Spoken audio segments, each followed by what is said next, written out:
while I was in seminary, there was a period when the building right next door to the building we were living in was being renovated. And as with all major renovations, there was a lot of dust being kicked up. And that kept getting into the fire alarm system, which was shared by the two buildings, much to our chagrin, because every few days that meant that at some point the alarm would go off, and all of us would have to stand outside till the fire department came in and said, yep, still nothing. And, rain and cold didn't matter. We had to just stand out there. But what made it worse was that sometimes it would happen at night, and there was a couple of the seminarians there who could sleep through anything, which we knew because they slept through the alarm time after time after time, which turns out the fire department's not a big fan of. They don't like it when people are asleep while the alarm's going off. So we had to keep adding more things to make sure everybody was up and out.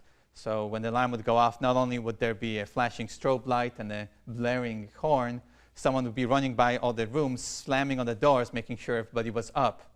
So those of us who get up very easily did not appreciate the extra noise on an already unpleasant event. And part of it, I think, what made it so frustrating was that you'd see these people who, only managed to get up barely because someone had to, keep pounding their door till they finally woke up. And you're thinking to yourself, how is he able to do that?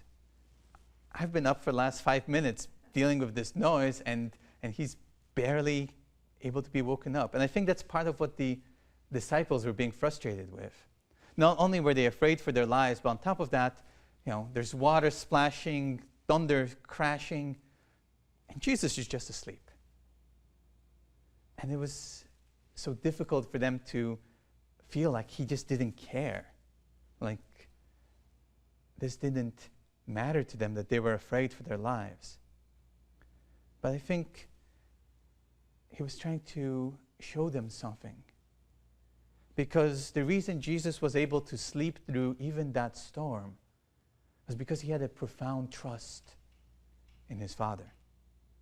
He knew that the Lord was going to be there in that moment. And that's what he is calling them to, and us as well, when he says, "Why were you terrified, O you of little faith?" He wants us to know that whatever the storm is, God is present, even when we can't feel him there, even when it feels like he's asleep. And it will be okay.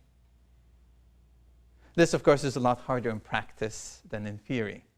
When we are going through difficult times, it is extremely challenging to have that profound trust of Christ. But we can see a little bit of how it can be lived out in the lives of men like St. Irenaeus, who we remember in this Mass today. Because he committed his life to unity and to truth, fighting against the division caused by heresies such as the Gnostic heresy, and willing to die for the faith, die for Christ. And he was able to do that because he believed that Jesus was there with him in the struggles. And he knew that there was nothing that the world could throw at him, not even death itself, that would overcome the power and the love of Christ. Let us ask for that grace, that faith, that trust. Because we too will face different storms. We too will face many challenges. And we have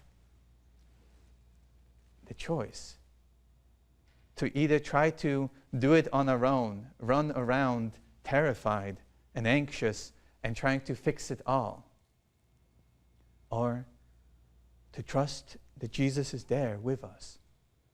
Ask him for guidance, ask him for strength, and believe that he'll get us through it. It's hard to trust Jesus in the difficult moments of our lives.